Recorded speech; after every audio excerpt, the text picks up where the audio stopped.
Good morning everyone, welcome back to my channel. আমার ওঠা পড়ার গল্পে তোমাদের সবাইকে জানাই অনেক স্বাগত, অনেক ভালোবাসা। আজ হচ্ছে 13ই ফেব্রুয়ারি, সরস্বতী পুজোর আগের দিন। বাজারে বেরিয়েছি মায়ের পুজোর কিছু আয়োজন করতে। প্রথমেই যাবো ফুলের দোকানে, তারপরে শাক আর সবজির দোকানে যাবো, শাক আর কলার ছড়িটা নেব। তো চলো এক এক করে শুরু করা যায়। ও হ্যাঁ, আজকে মনে হয় হাফ ডেও, তো মেবি, কেন আমি এগুলো সম্বন্ধে খুব একটা বেশি জানি না। বাবা কোথায় মিউজিক চলছে। তো চলো শুরু করছি আজকের ব্লগটা, দেখতে থাকো। পাড়াতেই ফুলের দোকান বসে, তাই ফুলটা কিনতে আমার বেশি সমস্যা হয় না। কিন্তু আজকে ওরে বাবারে, কালকে তোমাদেরকে বলেছিলাম না যে অনেক দাম বেশি, আজকে তার থেকে 4 ডবল বেশি দাম হয়েছে। এই যে মালাগুলো দেখছো, এই মালাগুলোর দাম তুমি বলো তো কত হতে পারে? এই মালাগুলোর, এই যেগুলো গেঁদা ফুল দিয়ে যে মালাগুলো, এগুলো হচ্ছে আজকে 25 থেকে 30 টাকা পিস বিক্রি হয়েছে। আর এই সাদা রজনীগন্ধার মালাগুলো আজকে 50 টাকা করে পিস বিক্রি হয়েছে। আর এই যে তোড়ের মালাগুলো দেখছো, যেগুলো আমরা 10-15 টাকায় কিনি, সেই মালাগুলো আজকে হয়েছে 30 টাকা করে পিস। তো এই রকমই আজকে বাজার। প্রচণ্ড গরম ছিল, কিন্তু তার মধ্যেও বাজার তো করতেই হবে, কেন কি মায়ের পুজো। তো যেটা যেটা মনে হলো কিনলাম। আর ইলিশ মাছ খুঁজছিলাম, কেন আমাদের জোড়া ইলিশ পুজো হয়। তো মোটামুটি মাছের দাদাদের কাছে আজকে ইলিশ মাছ ছিলই না। এই দাদাটার কাছে আসলাম, এখানে থেকে আমি ডাব কিনি, তারপরে হচ্ছে তোমার কলার আঁকপাতা কিনি, কিন্তু ওদের কাছে ছিল না। তারপরে এই ভাইটার দোকানে গেলাম, যে ওখান থেকে ডাব, তারপরে কলার আঁকপাতা, এগুলো সবই কিনে নিয়েছিলাম। কিন্তু যেহেতু একা হাতে ক্যামেরা করছিলাম, তাই কেনাটা আর তোমাদেরকে দেখাতে পারিনি। ওই যে দেখো, ও কিন্তু কলার আঁকপাতা খুঁজতে চলে গেল। তারপরে এইসব কিনে ঢুকে গেছিলাম মাছের বাজারে। মাছের বাজারে এইটা দেখতে যে ইলিশ মাছ আছে কিনা। তবে আজকে ইলিশ মাছ একটা মাত্র দোকানেই পাওয়া গেছিলো, যেই দোকানটা থেকে আমি কিনলাম। সবাই এসে ইলিশ মাছের খোঁজ করছিল, কেন আমাদের মতন যারা বাঙাল তারা তো ইলিশ মাছ তাদের পুজোতে লাগবেই। তারপরে এই যে দেখো, এই দুটো ইলিশ মাছ নিয়েছিলাম। আজকে ইলিশ মাছের দাম চলছিল 650 টাকা। আমার মোটামুটি ভালোই লেগেছিল, মানে ঠিকঠাকই লেগেছিল, যে ইলিশ মাছের রিজনেবল প্রাইসেই ওরা কিন্তু বিক্রি করছিল। মাছের দোকানের কিছুটা জায়গা আমাকে ব্লার করতে হয়েছে, বিকজ কিছু জিনিস আমরা দেখাতে পারি না সোশ্যাল মিডিয়াতে, তো সেই জন্যই। আর তারপরে চলে আসলাম ফলের দোকানে। এখান থেকে কিছু ফল নিয়ে নিয়েছিলাম, মানে 5 রকমের 5টা ফল, আর ভুজ্যর জন্য কিছু ফল নিয়ে তারপরে একবারে বাড়ি ফিরেছিলাম। দেখো, বাজার থেকে এসে সুন্দর করে সমস্ত হচ্ছে ফ্যান ট্যান পরিষ্কার করে, বিছানার চাদর টাদর আজকে সব পাল্টে দিয়েছি। একদম নতুন চাদর পাতলাম, এই চাদরটা পাতলাম, বলো কেমন হয়েছে। তো সরস্বতী পুজো না, তার জন্য আমি এই পড়ার টেবিল, তারপরে এই বইয়ের যে সেলফটা আছে, এগুলো সব আজকে পরিষ্কার করলাম। কেন কি মা সরস্বতী তো আমাদের এখানেও বসবাস করেন, এবং এখানেই সারা বছর বসবাস করেন, তো তার জায়গাটা অবশ্যই পরিষ্কার পরিচ্ছন্ন করে তোলাটা আমাদের উচিত। তো বন্ধুরা, তোমরা তো জানোই কালকে সরস্বতী পুজো। তো সরস্বতী পুজোর দিন অবশ্যই আমাদের পড়ার জায়গাগুলোকে পরিষ্কার করতে হয়। তার জন্য ওই ঘরের সমস্ত বুক সেলফ, তারপরে হচ্ছে তোমার পড়ার টেবিল সব পরিষ্কার করে দিয়েছি। এমনকি ঘরটাকেও ক্লিন করেছি, ফ্যান ট্যান সব ঝেড়ে নিয়েছি। এবার হচ্ছে এই ঘরটা পরিষ্কার করব। এই ঘরটা পরিষ্কার করে স্নান করে, তারপরে আজকে হচ্ছে গণেশ চতুর্থী, শুক্লা চতুর্থী। তো একটু সামান্য আয়োজন করেছি গণপতি বাপ্পার জন্য। কালকের যারা ভিডিওটা দেখেছো তারা জানোই, গণপতি বাপ্পার জন্য একটা নতুন পোশাক এনেছি, ফুল মালা টালা সবই এনেছি। লাড্ডু দিয়ে একটু পুজো দেবো, তো সেটা তোমরা অবশ্যই তোমাদের সঙ্গে আমি শেয়ার করব। আর এখন আপাতত ব্রেকফাস্ট করছি। খাওয়া হয়ে গেছিল, মা এখানে ব্রেড টোস্ট করে দিয়েছে, এটা খেয়ে নেবো এখন। তারপরে এই রুমটা ক্লিন করে গোটা বাড়ি ঝাড় দেবো, ঝাড়টার দিয়ে তারপরে স্নান করব, পুজো দেবো। আর মা ওদিকে আজকে কাঁচা কাচি ধোয়াধুয়ি সব করেছে পুজোর জন্য। তো তারপরে তো সন্ধ্যাবেলা থেকে জোগাড় জাগাড় করতেই হবে, সেগুলোও দেখাবো তোমাদেরকে। একটা জিনিস দেখো, কালকে না পরশু দিন থেকে আমার এখানে 4টে না 5টা ব্রণ উঠছে, তার মধ্যে একটা পেকে গেছে। যে কোনো অনুষ্ঠানের সময় না এইরকমই হয়, মুখে যত ব্রণ থাকে সব উঠতে থাকে।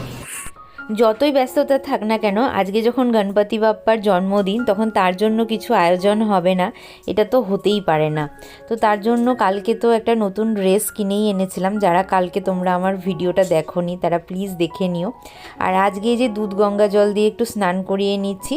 গোলাপ ফুলটা আমি কিনতে ভুলে গেছি, কেন দাদার কাছে ছিল, কিন্তু আমার মাথাতেই নেই যে গণপতি বাপ্পার স্নানের জলে একটু গোলাপ ফুল দিলে ভালো হতো। যাই হোক, যেটা পাইনি সেটা পাইনি, বা যেটা আনতে পারিনি সেটা আনতে পারিনি। আসলে অনেক ব্যস্ততা থাকলে না কিছু জিনিস ভুল ভ্রান্তি হয়েই যায়। তো এখানে গণপতি বাপ্পাকে নতুন জামা, তারপরে উপবিত একটা নতুন মালা, নতুন না, এই মালাটা গণপতি বাপ্পা পরেই থাকে, তো সেইভাবে সুন্দর করে সাজিয়ে দিলাম। আর তারপরে দেখো এখানে সিঁদুর আর লাল চন্দনের তিলক করে দিচ্ছি। আমি যেইভাবে রোজ দিন পুজো করি সেইভাবেই পুজো করার চেষ্টা করছি, একটু স্পেশালিটি রেখে। যেমন আজকে এই জবা ফুলের মালাটা এনেছিলাম, তবে জবা ফুলের মালাটা এতই বড় হয়ে গেছিলো যে আমার গণপতি বাপ্পা প্রায় ঢেকে যাওয়ার শামিল, ওইদিকে মা লক্ষ্মীরও মুখটুক ঢেকে গেছিলো। আসলে বিগ্রহগুলো খুব ছোট তো তাই। তারপরে চরণে ফুল দিলাম। এখন আমার এটা দেখে মনে হচ্ছিল যে একটা ছোট মালা আনলেই হতো, মানে মনে করো হয় মতির মালা বা ছোট একটা রজনীগন্ধার মালা, তাহলে গণপতি বাপ্পাকে সুন্দর করে পরানো যেত। আর ভোগে রেখেছিলাম কলা, লাড্ডু আর গুড়ের বাতাসা, এগুলো গণপতি বাপ্পার ভীষণ প্রিয়। হ্যাঁ, মোদকটা আজকে আমি জোগাড় করতে পারিনি, কেন কি দোকানে মোদকটা সত্যি কথা বলতে কি প্রত্যেক দিন থাকে না। আর আজকে সত্যি কথা বলতে আমি মিষ্টির দোকানে যেতেও পারিনি, যে কি আছে না আছে সেটা দেখে কিনবো। হয়তো ছিল, কিন্তু আমি যাইনি, যেতে পারিনি। তো এখানে আমি দেখো প্রদীপ আর ধূপকাঠি দিয়ে এখন গণপতি বাপ্পার কিন্তু আরতি করে নিচ্ছি। দেখতে দেখতে ঘড়িতে বেজে গেছে 3:15, আর আমার লুকসের দিকে আজকে যেও না, ঘর বাড়ি পরিষ্কার করে আমি একদম কি বলবো বিধ্বস্ত হয়ে আছি। তার মধ্যেও পুজো পাঠ দিলাম। একটু পরে আমি চুলগুলো স্ট্রেট করব, কেন কি হিট প্রোটেকশন যে স্প্রেটা সেটা দিয়ে রেখেছি। আবার বিকেল বেলায় যেতে হবে, কেন কি পনির আনতে আমি গেছি ভুলে। আর যেই ফুলের দাদা আমাদেরকে ফুল দেয় সে আজকে বেলপাতাগুলো খুবই বাজে দিয়েছে। আরো এক একটা দুধের প্যাকেট এইরকম আনতে হবে, তো তার জন্য বিকেল বেলায় আমাকে একটু বেরোতে হবে। তো চলো তোমাদেরকে লাঞ্চটা একটু দেখিয়ে দিই। সিম্পল লাঞ্চ রেডি হয়ে গেছিলো, সয়াবিনের তরকারি আর ডিমের পোচ, আর মা আর ভাই খেয়েছিল ডিমের অমলেট। তো এটা দিয়ে আজকে মোটামুটি আমরা লাঞ্চ সেরেছিলাম। তো বন্ধুরা এখন বেরিয়ে গেছি, 6টা বাজে। পনির নিতে ভুলে গেছিলাম সকালবেলায়, আর একটু দুধ নিতে হবে। তো এখন যাচ্ছি দোকানে। আর ফুলের দোকানে খুব সুন্দর সুন্দর মালা এসেছে, দেখি মাকে জিজ্ঞেস করি, যদি একটা নেয় তাহলে নেব মা সরস্বতীর জন্য। চলে আসলাম এই দোকানটাতে। এই দোকানে আজকে প্রচুর ভিড় ছিল। আমি এই আঙ্কেলের দোকান থেকেই দুধ, দই, পনির মানে ডেয়ারি প্রোডাক্টগুলো নিই, কেন কি কোয়ালিটিটা ভালো হয়। যদিও একই ব্র্যান্ডের জিনিস অন্যান্য অনেক দোকানেই পাওয়া যায়, তবুও আমি এখান থেকেই নিই। তো পনির দুধ আমার নেওয়া হয়ে গেছে, এখন যাচ্ছি বাড়ি। শেষমেশ এই মালাটাই আমি নিলাম। তো মালাটা নিয়েই নিলাম, খুব সুন্দর লাগছে। এখন চলো গলির ভিতরে ঢুকবো, অন্ধকার। এখন ক্যামেরা অফ করবো, তারপর ঘরে যেয়ে কথা বলছি আবার। তো বন্ধুরা বাড়ি চলে এসেছি, এখন খাবো কফি। বাজে 7:30। এরপরে আমাদের জোগাড় যন্ত্র করে নিতে হবে সবকিছুই। কালকে ভোর 4টের সময় উঠতে হবে, কেন কি পুরোহিত মশাই আসবে আমাদের ঠিক 9টার সময়। আর আমাদের পুরোহিত মশাই যেটা বলেন সেই টাইমের আগে আসেন, কিন্তু পরে আসেন না। তো সেই জন্য মানে আজকে তরকারি কাটা, তরকারি মানে সবজি কাটা, তারপরে হচ্ছে মনে করো ঠাকুরের বাসনপত্র বের করা, তারপরে হয়তো আলপনার প্রস্তুতি এগুলোও আমাকে নিয়ে রাখতে হবে। দেখি কতদূর কি করা যায়। তো তুই বলছি যে মা নতুন চাদর পেতেছে, তাই জন্য একটু ধীরে সুস্থে সাবধানে কফি খাবে। মা বলো। আরে তুই সাবধানে খাস, আমি তো পার। আচ্ছা রাখো। তো এই যে আমাদের গরমা গরম কফি চলে এসছে নতুন চাদরে। এখন বসে আমি কফিটা খাবো। এখন লাইটটা একটু বেটার হলো, তাই না বলো? দেখো আমরা যে মিষ্টিগুলো এনেছি এখন সেগুলোই দেখছি যে কি কি আসলো। এটা হচ্ছে বলরাম মল্লিক থেকে এই যে কাজুর বরফি আর প্যাড়া নেওয়া হয়েছে। এটা গুড় বাদামিকা আর মাইসুর। ও আচ্ছা, গুড় বাদামিকা এটা, আর হচ্ছে মাইসোর প্যাড়া এটা। মাইসুর পাক, মাইসুরের পেঁয়া। এটা চার পাঁচ কি বলছিস? মাইসুর পাক, মাইসুর পাক। আচ্ছা, আর এটা হচ্ছে কাজুর বরফি, এই যে দেওয়া হয়েছিল, এই যে দেখো। তো এখন মটরশুঁটি ছিলতে হবে। আমরা ছোটবেলাতেও কি করতাম, মটরশুঁটি ছিলতাম। আমি ছিলতাম না, অনেককেই শুনতাম যে মারা তরকারি কাটতো সরস্বতী পূজার আগের দিন, বা স্কুলে হয়তো যারা বড় বড় দিদিরা থাকতো তারা হচ্ছে বাঁধাকপি বা ফুলকপি এগুলো কাটতো, আর যারা ছোট ছোট থাকতো তারা হচ্ছে মটরশুঁটি ছিলতো। তো আমার উপরেও এখন দায়িত্ব পড়েছে মটরশুঁটি ছোলার। চলো মটরশুঁটিটাকে বের করে নিই। আমাদের খাটের তল, এখানে যাবতীয় জিনিস রাখা, এর মধ্যে আমাকে মটরশুঁটিটা খুঁজতে হবে। কোনটা যে মটরশুঁটি? এটা তো কুল, বাবা কুলে আবার গন্ধ বেরিয়ে গেছে। এইটা বোধহয় ভুজ্জোর। এই প্যাকেটটা কি ভুজ্জোর মা? এটা ভুজ্জোর প্যাকেট। তাহলে কোথায় রে বাবা? এই যে মনে হচ্ছে এইদিকে। বেগুন আর মটরশুঁটি উকি মারছে। এই যে এই ছোট বাসা বাড়িতে থাকলে না এই হচ্ছে একটা প্রবলেম। এই যে মটরশুঁটি পেয়েছি। সমস্ত পুজোর বাসনপত্র যা যা লাগে আমরা বের করে নিলাম। আর এখানে আছে যে চামড়, তারপরে হচ্ছে যে ফুলের তোড়গুলো যেগুলো বাইরে টাঙাই আমি, তারপরে আসন সব বের করে নেওয়া হয়েছে। আর টেবিলে কিন্তু আমরা মোছা চাছা করে একদম জল মানে ছিটিয়ে নিয়েছি।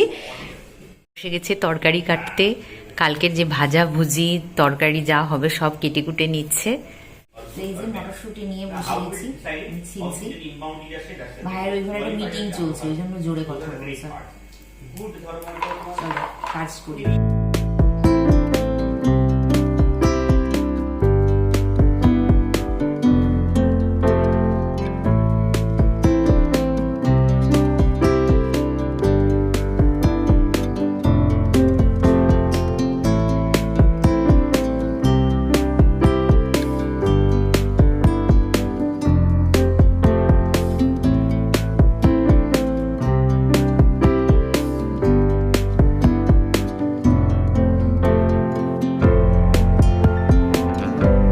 বন্ধুরা এখন বাজে 10টা 15।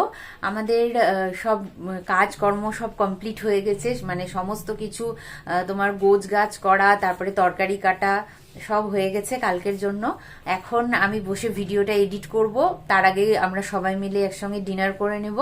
আর তারপরে আজকে পারলে একটু তাড়াতাড়ি শোয়ার চেষ্টা করব, মানে এই 12:30 1টার মধ্যে, যাতে কালকে আবার ভোরবেলায় 4টের সময় উঠতে পারি, তোমাদের জন্য ভিডিওটা বানাতে পারি।